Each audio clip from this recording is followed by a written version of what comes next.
Well, joining me now from Cardiff is in UK is Lee Doddridge. He has served as an advisor to the National Counter-Terrorism Security Office and is a security consultant on major events such as the G8 and the 2012 Olympics.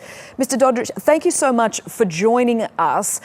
With these attacks and happening in Europe, I think one of the things that has been most surprising is we anticipate these kind of things are happening in the Middle East. It's almost on a daily basis. Also in Africa, but in the West, how do security forces plan and prevent these kind of attacks from happening?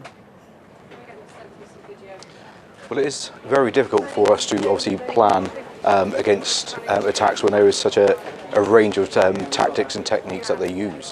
What we have to do in the West definitely is obviously combine a number of disciplines.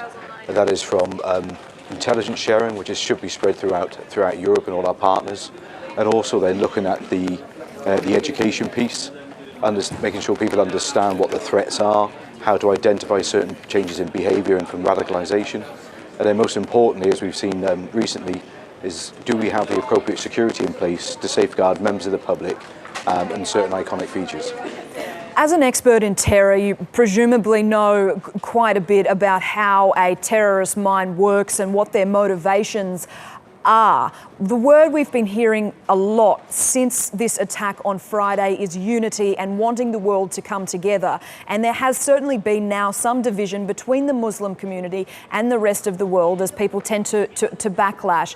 What do you think that Daesh is trying to achieve by these attacks? Is it just a case of killing 129 people, or is their aim a hell of a lot more ambitious than that?